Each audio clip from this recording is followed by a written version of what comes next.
Okay, so I think we'll get started. Just wanted to welcome everybody to this third in our series of three shiurim to help you get ready for Pesach. I want to give a special thank you to Rabbanit Rachel, who, after being up in the middle of the night from a siren, is here, and all our kids home today, is here to help us prepare for Pesach. So really, thank you so much, and enjoy. Chag Thank Sameach, and you. may it be peaceful. Thank you so much for that intro.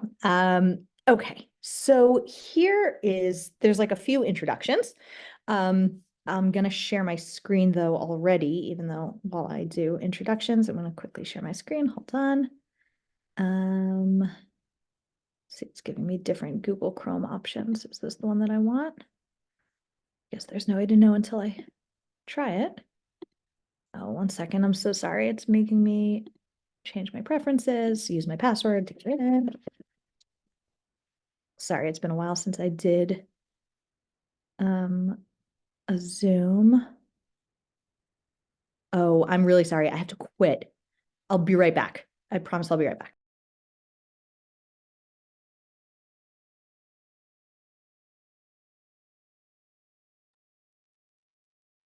I'm recording. There we go. Okay, so now we have a source sheet open. And I'm happy to I'll share the link to the source sheet in the chat at some point so that people can have it if they'd like. You know what, I'll do that now so I don't forget. Hold on 1 second. We will just hit share over here. They're all watching. Anyone with link, copy link. And now let's see if I can find the chat in here now that it made the screen so small. Where do I find that? Nope. Sorry, I really do know how to use technology, but I cannot find the chat in the Zoom. Oh,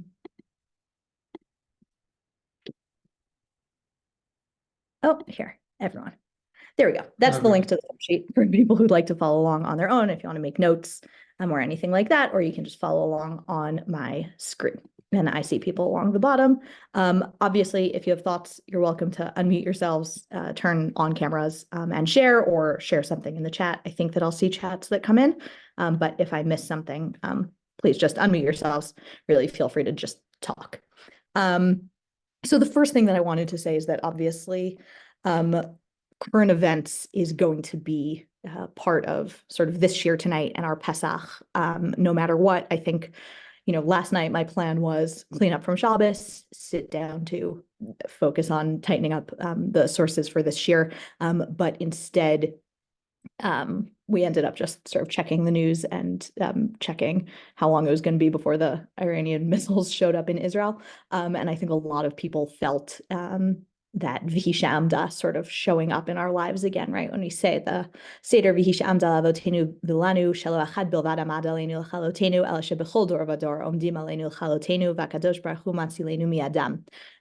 We woke up in the morning discovering HaKadosh Baruch Hu, along with his actors on earth, really did save us last night from somebody who was Omeid Aleinu L'Chalotenu. And I think that the relevance of that this year is going to show up at all of our seders. I think that our seders this year will and must be different than most of our Leil HaSeders that we've experienced so far. But every family has to decide, what's right for them. It's going to depend on age. It's going to depend on whether you're in Israel or America. It's going to depend on all sorts of different things. And because of that, I actually want to try to mostly talk about Seder ideas and topics that are relevant for every year, not just this year, but I wanted to sort of put that out there. Also, obviously, in the unlikely event of a siren, our shiur will just have to resume another night. But hopefully God will let us get through this. And so just another few introductory thoughts. I don't want to give a presentation about like fun ideas for Leil HaSeder, because number one, that's not really my area of expertise. Number two, there are a lot of people who are really, really good at talking about like games that you could do, that you could play over the course of the Seder, or crafts that you could do, or things that you could do to set up your Seder table to be like more fun and interesting. And I'm very much in favor of those things. Many of them come with a cost either of time or money, which is perfectly fine. And in fact, at the bottom, as I was sort of thinking, I did come up with a list of some fun Leil HaSeder ideas that require either time or money invested. But that's also not exactly what I want to talk about tonight. And the reason is really because, number one, I like to give shiurim that are based on sources. At Midrash Elinimam, that's how we do things. So it was obvious to me that I was going to use sources to frame the shiur, and also because when we're thinking about talking about Leil HaSeder for children, and when we have a shiur that's directed, really at people of any stage, but a lot of times, specifically when mothers are the audience of a shiur about making Leil HaSeder fun for your kids, sometimes it actually like skips the bit about, well, you should also learn something that's enriching for you, that you're going to enjoy, that's going to be meaningful for you. So it's important to me also to make sure that what we do tonight is based on sources that are interesting and enriching, and will be something that you can bring to Leil HaSeder as a topic of conversation, as a Dvar Torah, as something that's just interesting to talk about. And then also we'll use those sources to find practical takeaways for what we can do, what I called making our Seder kid-friendly and our kids Seder-friendly, right? There are going to be some things that we can do for our Seder, to prepare our Seder during the Seder, to make it more approachable for kids. But there are also a lot of things that we might do with our kids so that they can be prepared for the Seder, right? It's not just about making the Seder be fun and flashy and colorful, although that's also good. But it's also about making sure that our kids show up at the Seder knowing what's expected from them, and knowing what we can do sort of together to create a meaningful Leil HaSeder experience. I will also say one other tiny thing. Somebody asked me the other day, what do you think we should do to make Leil HaSeder meaningful? We have a 2-year-old, a 4-year-old, and grandparents. What should we do to make this like a really great Leil HaSeder for the kids and for the grandparents? And I said, well, your 2-year-old and 4-year-old will probably be fooled if you make Leil HaSeder at 5 o'clock on Erev Pesach, and you eat some matzah and you sing the Manishtana, and then you put them to sleep and you get to enjoy Leil HaSeder with the adults. What we're going to talk about here is ideas that are relevant from once kids are old enough to stay up for Leil HaSeder. I think there's like a pressure. I definitely felt this when my oldest was like 2 or 3 and started being able to sing the Manishtana. And I was like, great, he'll be able to stay up to sing the Manishtana at the Seder. And then I realized that Manishtana at the Seder is like 9 o'clock if you're lucky. Like if you move quickly, maybe it's 8:30. It's certainly long past bedtime. It's certainly a cranky toddler. And it's much cuter if you do it on Erev Pesach and you can video them doing it. And they think that that's Leil HaSeder. So I'm just sort of putting that out there. That what we want to do now is we want to use sources to look at some ideas about the Seder that will give us some suggestions for ways to incorporate our children or do things in ways that maybe are new and maybe are very familiar, but will anchor them in a couple of interesting ways. So I wanted to try to come up with a way to frame these ideas and not just sort of throw them one after the other. And I thought that a way of doing that was using a piece that we actually say in the Haggadah. It's based on a Midrash Tanchuma. We say in Magid about the mitzvah of Sipur Yetziat Mitzrayim.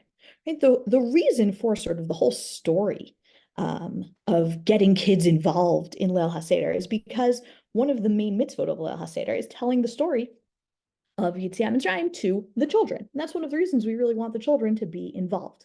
The question is, so there's a mitzvah to tell the story to the children. Yachol mi Rosh Chodesh.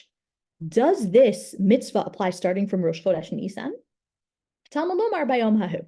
No, the Torah teaches us Bayom Hahu on that day. It's a particular day that there's this mitzvah. I Bayom Hahu Yachol mi Bod Yom. If it's that day, maybe we should say it's from earlier in the day. Maybe Erev Pesach is when the mitzvah of Sipur Yetziat Mitzrayim shows up. Talmud Lomar Ba'avur Zeh. No, the pasuk says that you need to tell the story by saying because of this.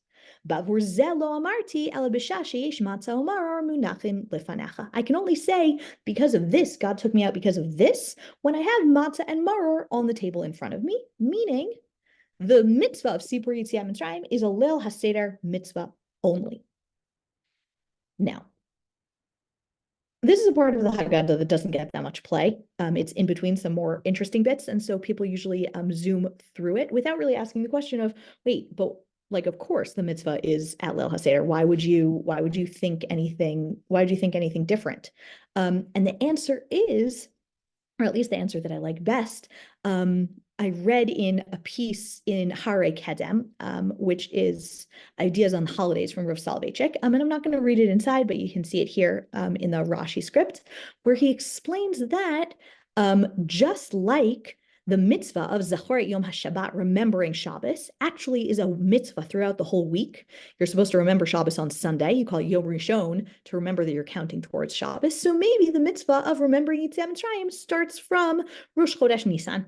Maybe that's when we start the process of telling the story. And on the one hand, that seems kind of silly. On the other hand, we know that when the Jewish people got the mitzvah of Rosh Chodesh, that was when they started really looking forward to Yetziat Mitzrayim. And that's really when the process began.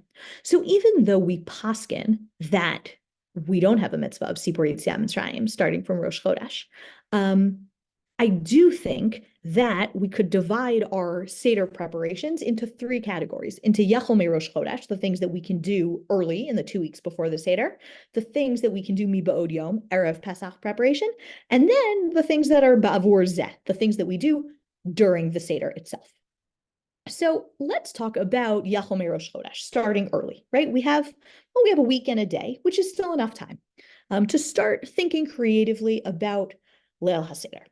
One of the things that is so fun about the sources on about Pesach is that you see how like children and really humans haven't changed that much throughout history. And I'll show you what I mean, and then I'll tell you what I think this is saying to us. So the Gemara in Pesachim Kufchet Amud Bet says in source number 4, Tan Rabbanan, Chayav Adam l'sameach banav u'bnei beito baregel, shne'amar v'samachta b'chagecha. Okay, the Braita teaches us that a person needs to make his children and household members happy on the regel. This is holidays in general, not just Pesach. What should you do to make them happy? Biyayin. Wine makes people happy. Rabbi Yehuda Omer, Anashim b'ro'oi lahem, v'nashim b'ro'oi lahem.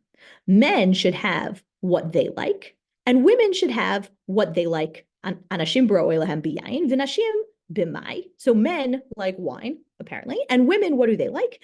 Tani Rav Yosef b'Bavel, b'bigdei tzivonin, b'Eretz Yisrael, b'bigdei pishtan meguatzim.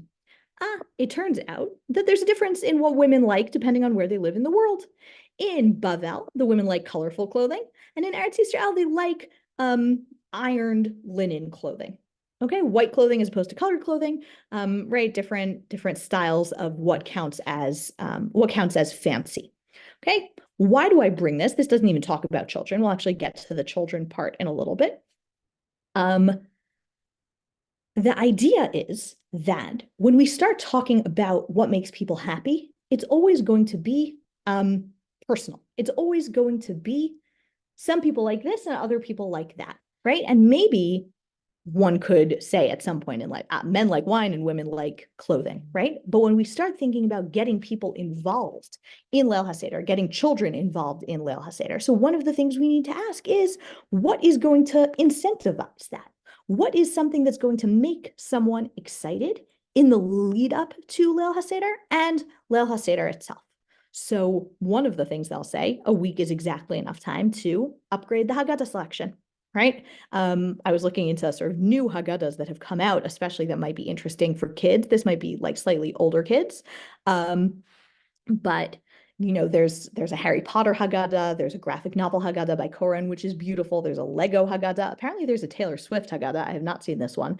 But certainly if you have teenage girls or other Swifties in the family, these are things that if you bring them into your house, not Erev Pesach, but tomorrow, but a few days before Pesach, and give people time to like get comfortable with something that they're going to use at Leil HaSeder, right? And begin that process a little bit earlier. I think that that has like a really positive impact. And particularly, I'll say, I don't know if anybody here has teenage kids. When in my experience, and again, my kids are slightly younger, but I think that this is really true. Younger, like elementary school kids who prepare a lot, for Leil HaSeder in school, they like have a lot of Divrei Torah to share. At some point, the excitement around sharing Divrei Torah on Leil HaSeder really decreases because like it's not cool anymore. Like, oh, you already know that. So I think one of the things that we want to do is show that we're interested in hearing what people have to say. And I think that starts not at Leil HaSeder, but 2 weeks before, saying, here, I got you a Haggadah because I think you'll like it. And I think that you'll discover things that are interesting in it for you. So that's the first thing. Again, maybe it's obvious, but I think that this source actually is telling us that. The second thing that a week before Pesach is time to do is to think about your Seder table setup, to think about where you are doing Leil HaSeder. And this has become more popular over the past few years, but the first time I saw it, I was completely surprised by that. And that's that my family tradition is to do most of Leil HaSeder in the living room, sitting on couches. The first time that my immediate family did Seder at home, I was a senior in high school. We had always gone to my grandparents' house. And then for the first time we were doing Seder in our home. And my dad said, we're gonna sit in the living room. We're gonna set up on armchairs and on couches, and we'll bring in a couple of bean bags, and we'll sit there. Why? Excuse me. Why? The reason is because everybody knows that there's a mitzvah of Haseba at Leil HaSeder, of reclining. Okay. In most modern Seders, what does that mean? It means that you put a pillow behind you on your dining room table, right? And as you drink your wine, you try to go like this and not spill and also be leaning because you have to fulfill the leaning thing. And you wonder, like, what am I doing? Right? The answer is that, of course, we are kind of imitating ancient eating practices, right? When people would be reclining on couches. Nowadays, what's considered like fancy, right? Somebody comes to your house and you offer them like a cup of tea or a cup of coffee. You sit in the living room and you sit and you recline and you enjoy and you speak in a more relaxed way. And so, in fact, the first time that my family did this, one of the things that you need to do if you do Seder in the living room is you need to have little tables, right? Because you don't have a table in front of you where you have your Seder plate and you have your matzahs and you have all the things, right? So you have to get like, whether it's a coffee table or a side table or a card table or folding something. And so the first time my family did this, my dad had next to him like a side table that had the Seder plate and it had matzahs. And after halach ma'anya, in the Haggadah, it says you remove the Seder plate. And the matzahs. So my brothers came and they picked up the table and they moved it away, which is really what it seems like you should actually be doing. My little sister goes, what's going on? Why are you moving the table? Like, we didn't eat, we didn't use any of those things yet. What's going on? And we burst out laughing because this is actually a story in the Gemara in Pesachim. If you look at source number 5, this actually happened one time, but not to my little sister, but actually to Abaye and Rabbah. Let's look at the Gemara. The Gemara says, Lama okrin et hashulchan. Why do we do exactly this thing that I just described, which is that in the middle of the Seder, we move the table? Amri debe Rabbi Yanai, kadesh yakiru tinokot v'yishalu. Rabbi Yanai says it's so that the kids notice that something's different and will ask. Abaye havayativ kame de Rabba. When Abaye was a kid, he was an orphan and he grew up in the home of his uncle Rabba. So he's at their Seder. Chaza de kamidali taka mikame. He sees that they're taking away the table. Amar lehu adayin lo kachlinan atu kame akre taka mikaman. He says to them, we haven't eaten yet. Why are you taking the table away? Amar le Rabba ptartan milomar manishtana. Rabba said, now we don't even need to say manishtana. We could just go straight into avadim hayinu. So what's the point of this story? The point is that manishtana is a prepared text of questions that we ask children to ask, to note things that are different at Leil HaSeder, right? And they're the pretty obvious ones. And if they've gone to a good school, then they know them by heart. The point of this Gemara, and the point of what I'm trying to say, is you want to find something to do that's different that they don't know in advance. And now is exactly the time to think about it, whether it's we're going to eat in the living room. We never eat in the living room. We're going to make crumbs. We're going to spill. Why aren't we sitting at the table? Or whether it's going to be we're sitting in a different order around the table, or whether it's going to be we're doing something else that's different. Now is the time to start brainstorming, right? So this is something that we're not going to tell the kids in advance, right? This is, as I said, I want to talk about ways to make our Seders kid-friendly and our kids Seder-friendly, right?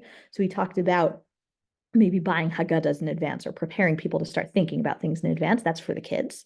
But then we also want to do something with our Seder to make it a little bit different. And that's making our Seder kid-friendly. That's giving an opening for the kids to ask something that's different, that's something that's new, right? I've heard some friends who their policy is, Leil HaSeder, you get prizes, not for knowing things, but for asking good questions, right? Because the point of Leil HaSeder is the questions. And so we want to create an environment where we open ourselves up to questions, where we do things that are different. So, Yachol Merosh Chodesh, that's the first piece. From 2 weeks before Leil HaSeder, we can start to get ourselves ready, all of the things that we need in order to make Leil HaSeder exciting and participatory. Now we get to Erev Pesach. Talmud Lomar Bayom HaHu. Erev Pesach is one of the weirdest days on the Jewish calendar. The morning is like a crazy rush, and then the afternoon is this kind of empty space. You can't eat matzah and you can't eat chametz, so there's nothing to eat. You've already done biur chametz, so maybe you have to like set the table for the Seder and prepare, but there's really not anything like that's done in the afternoon, right? This is when we would be bringing the Korban Pesach if we had a Korban Pesach. But instead we just kind of wait. So what did Chazal do on Erev Pesach? Tana Rabbanan, source number 6. Hakol chayavin ba'arba'a kosot halalu, echad anashim ve'echad nashim ve'echad tinokot. There's this funny braita that says everybody needs to drink daled kosot, men, women, and children. Rabbi Yehuda v'chima to'el yesh l'tinokot b'yayin. Rabbi Yehuda says, what are you giving kids wine for? Now, there's a couple of ways of understanding this. Number one is wine is not for children, although I actually think it was a more common drink back then. So I don't really think that's what he's asking. I think what he's saying is kids aren't obligated in mitzvot, right? Kids aren't obligated in drinking the 4 cups. So the question is, what should they be doing during the Seder? And Rabbi Yehuda says, it's not even during the Seder. I have a suggestion for before. Ela michalkin lahen klayot ve'egozin be'erev Pesach, kidei shelo yishnu v'yishalu. Rabbi Yehuda says, you know what we should do? Not give them wine at Leil HaSeder. We should give them snacks on Erev Pesach. Why? Because it'll keep them awake, okay? We'll give them snacks. It'll make them ask questions. It'll be great. Also, Rabbi Akiva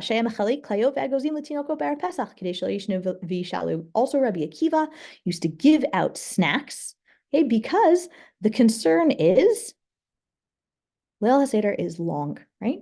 You want kids to be able to participate in Leil HaSeder. You need to make sure that they can stay awake. So, what do you need to do on Erev Pesach? So, one option is you can give them candy.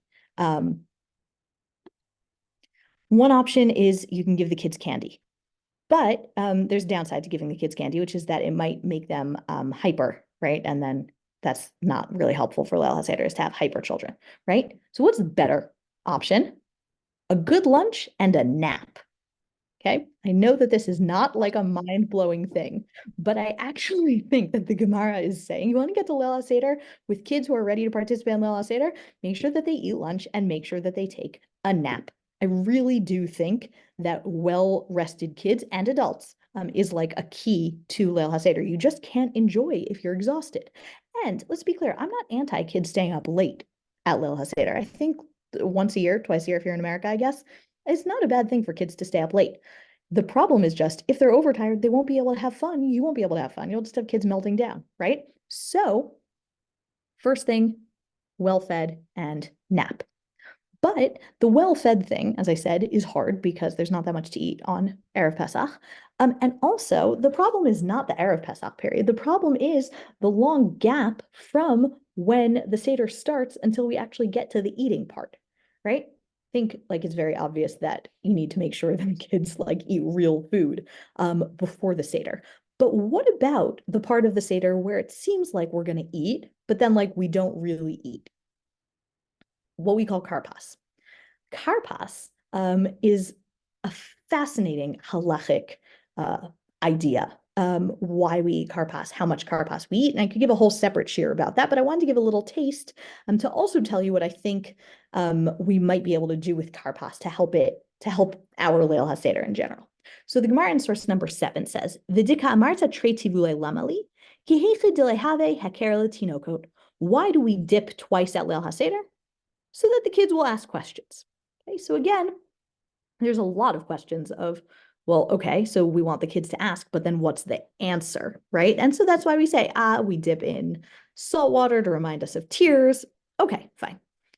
But what's the rule about karpas? How much karpas should you eat? So the Rambam says in source 8, Matril mivarech borei pri ha'adama v'lokech yarak u'mitabel oto becharoset v'ochel kazai hu v'kol ha'mesubin imo kol echad ve'echad ein ochel pachot mikazait. Okay, first of all, interestingly, the Rambam says you dip your karpas in charoset.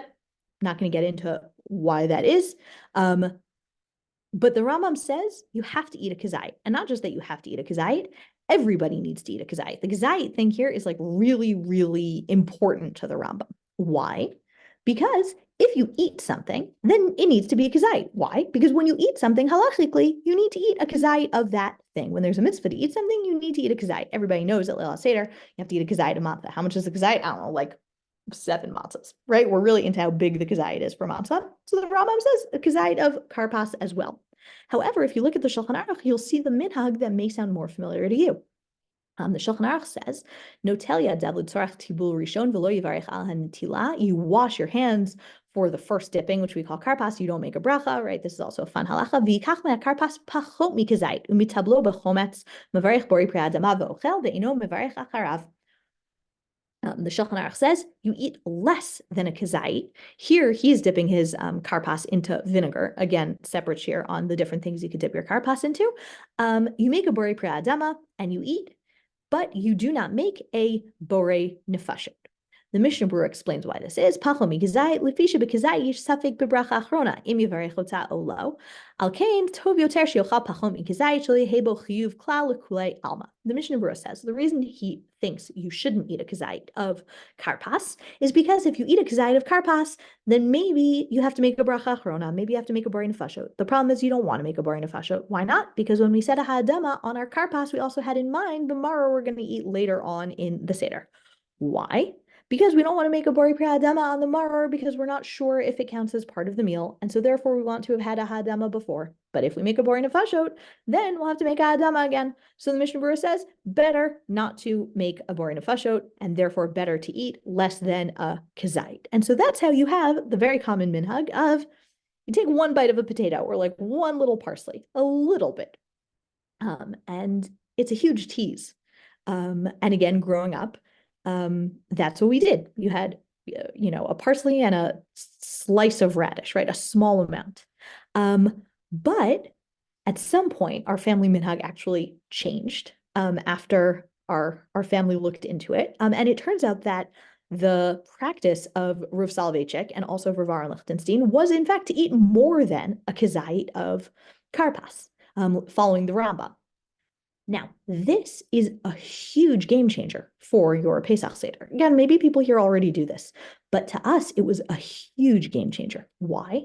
Because if you can have a snack in the middle of right before Magid, it's going to get you through Magid in a much better mood, right? It's going to make you feel like just more with it, right? And less checking how many pages there are until the end, right?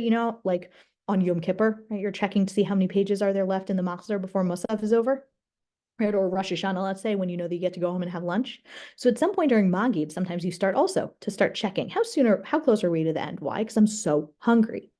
But if karpas is something that you can snack on, right? And you can leave out some peppers, right? And you can have a bunch of peppers and some potatoes, all sorts of vegetables. Then it really changes things, and especially for kids, right? Again, not every kid is going to be thrilled with like vegetable snack time, but if your kids will be thrilled with vegetable snack time, then this is really, really great.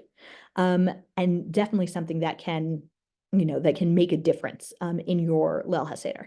I know actually some people who've moved beyond the raw vegetables dipped in salt water and have moved to dipping all sorts of things that are ha'adama in anything. So French fries in ketchup, bananas in Nutella. I'm honestly like, I think that that's great.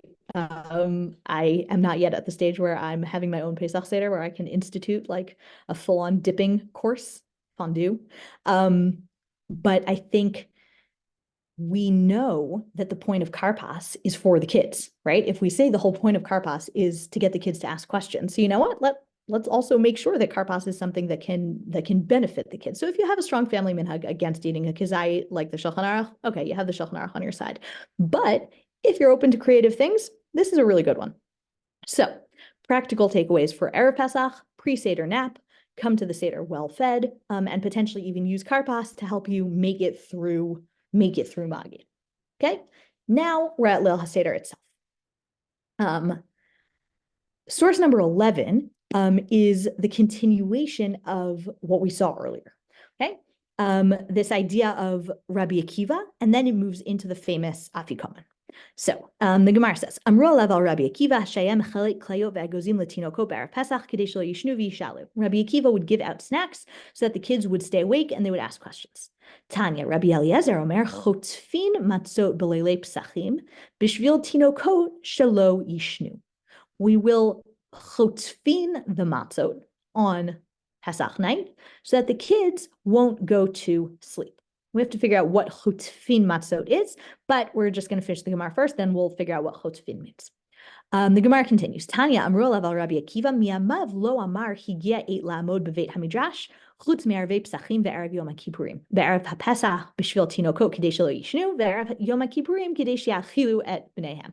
Okay, so apparently Rabbi Akiva would never send his students home from the Beit Midrash except on Erev Pesach and Erev Yom Kippur because he wanted to make sure that they fed the children at home, and on Erev Pesach to make sure that they would be like getting the kids excited to stay up for Leil HaSeder. So what's chotfin matzah? In the last parak of Masechet Pesachim, in Arvei Pesachim, we have the commentary of Rashi and of the Rashbam, his grandson. So Rashi says, chotfin matzah, magbihin et hakara b'shvil tinokot she'yish'alu. Rashi says, the first interpretation, we pick up the plate with the matzahs so that the kids will ask. This is what we mentioned earlier, right? When I said we want to find something to do that's going to be different. Basically, Rashi's saying that we play with our food. We do funny things with food so that the kids pay attention because they know the matzah is like the main thing, and suddenly the matzah is like going places. And then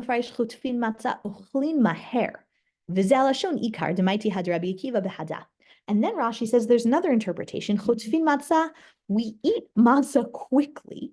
And he thinks that this makes more sense based on what we saw about Rabbi Akiva feeding the children. Okay, according to this interpretation, what does it mean? It means that they would make sure that the kids were eating over the course of the night, that the kids wouldn't get too hungry. Okay, I know that we're spending a lot of time talking about the food aspects, but I actually think that this is key. That want kids to be able to participate, make sure that they're snacking. The Rashbam says, "V'liner chotfin misalkin et halachem miyad hatinokot, shelo yihu yishenim mitoch ma'achal harbe, kederach hatinok achar achilato, v'shuv lo yishalu." The Rashbam says the opposite. He said, no, I think we steal the bread from the children. We steal the matzah from the children so that they won't fall asleep from having eaten too much. Just like kids, like babies fall asleep after they eat. And then they won't be able to ask questions. ועכשיו כשחוטפים מהן לא ישנו וישאלו. כלומר, לא ישנו שלא אכלו כדי סיוון, וישאלו כשיראו השינויים שאנו עושים הכר לתינוקות כדלקמן. The Rashbam says if you take away the kids' food, then they'll really ask questions. They won't be able to fall asleep because they're hungry, right? This goes back to what Abaye said to Rabbah, right? He asked his uncle, why are you taking the table away? We haven't eaten yet. And so these are two sides of the same coin, right? Rashi and the Rashbam are both trying to figure out what is the ideal way to keep kids interested in Leil HaSeder. Is it to provide them with exactly what they want or take away exactly the thing that they want? And I think that this is one of those places where parents really have to think about what's best for their kid, right? Is it prizes along the course of the evening, right? You asked a good question, you get a marshmallow. Or is it wait for the big reveal at the end, right? Is it I'm going to send you on scavenger hunts so that you can find something at the end? Or is it every single stage, we're going to stop and like be celebratory over something that you said, let's say. And I think that this is like just one place where we see exactly this question, right? Where we see this is sort of what I said at the beginning, why I'm not giving like just a list of fun ideas for Leil HaSeder, because I think so much is going to be dependent on, what's right for the people at your Seder. But the idea that it's all going to be around the things on the table. And for that, actually, let's look at the last source that I brought here. The last source is also a very famous Mishnah, which is quoted basically verbatim in the Haggadah.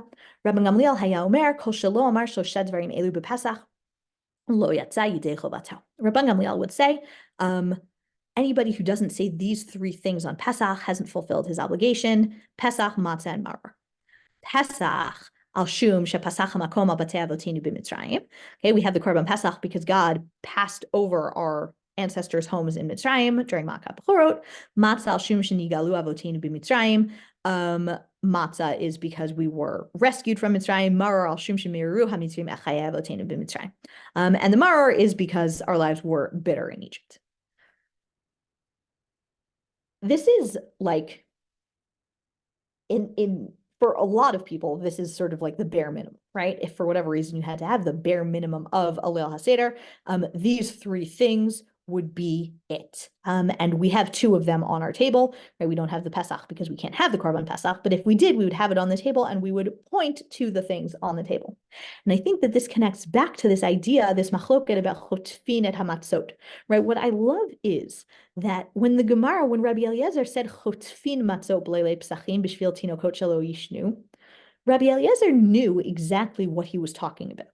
He just used a word that wasn't really understood by Rashi and the Rashbam.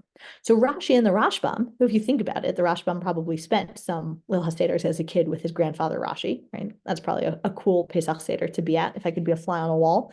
Rashi was also a winemaker, so they probably had like good Dalit Kosot, just thinking about what that would have been like. In any event, Rashi and the Rashbam are both like, okay, so it has something to do with matzah and something to do with keeping the kids awake. And then we get to Rabban Gamliel and we realize like that's really part of it, is that the shtick that we do should be with the things on the table, right? One of the things that I see a lot, and I think I do think it's fun, is like, let's get like little frogs to decorate the table with, because it reminds us of Tzfardeh. Like that's really fun, right? And I'm not anti that. But what I think these sources are saying is if we're going to do shtick at Leil HaSeder, let's start with the things that are already on the table, right? Let's say, what could we do with matzah, right? So that's afikomen. What could we do with maror? Could we do different types of maror? Could we do a maror taste test? Could we do, I don't know. I'm not totally sure. Is there something having to do with the Seder plate that we could do something with that's a little bit different? We do something with, let's say, with our pouring of the wine, right? Many people have the minhag that somebody else pours the wine for them. And again, it's shticky to keep things interesting and to keep things moving, but to keep it grounded. And so if there's like one takeaway that I would say, it's that we have a better Leil HaSeder, I think, if we focus in instead of focusing out, right? If everything that we do is sort of connected into something that's already part of the story, I think that Leil HaSeder is already so rich that we don't need, again, it's fun to add things in, but if we prepare enough in advance, if we bring enough of ourselves to the Seder, I think that it can be contagious. It can be fun. It can be something that everybody wants to participate in. And I just hope that like some of these are things that people can bring to their Seder, that you can share, whether practically or whether it's ideas that you can share, that can be meaningful. So I want to wish everybody a Chag Kasher V'Sameach, Bsorot Tovot, a quiet night. And thank you so much.